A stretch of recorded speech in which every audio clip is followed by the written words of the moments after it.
कल संसद ने जो 2 बिल पास किए, ये पूरे तरीके से किसानों के हित के बिल है।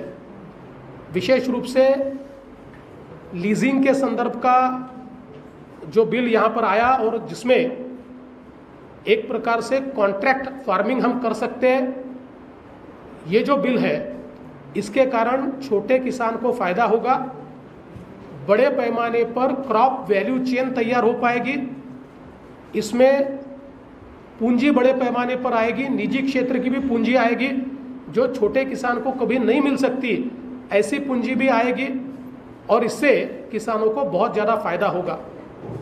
इसके साथ साथ अभी जो बाजार समितियां हैं उसमें जिस प्रकार से किसानों को टैक्स देना पड़ता है, सेस देना पड़ता है, आज परिस्थिति ऐसी है किसान उपज के लिए अपनी मेहनत करता है, लेकिन किसान की उपज कहाँ बेची जाए इस पर किसान का कंट्रोल नहीं, कितने पैसे में बेची जाए इस पर किसान का कंट्रोल नहीं, और अपनी ही उपज बेचने के लिए किसानों को टैक्स देना पड़ता है। इस प्रकार की परिस्थिति थी। कल के बिल ने इन तीनों परिस्थितियों को समाप्त कर दिया।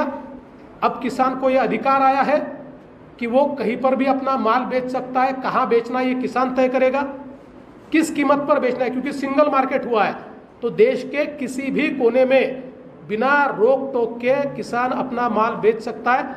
तो कहाँ बेचना है ये भी किसान तय करेगा और इसके साथ साथ इसकी कीमत भी किसान तय करेगा। और अब किसान को इस पर कोई टैक्स या सेस नहीं देना पड़ेगा। कई जगह तो 8% तक टैक्स अपने ही माल पर किसानों को देना पड़ता था, अब ये नहीं देना पड़ेगा। इसलिए ये दोनों बिल क्रांतिकारी है। फॉर्चुनेटली सक्सेसिवली सारी सरकारों ने इसका समर्थन किया है।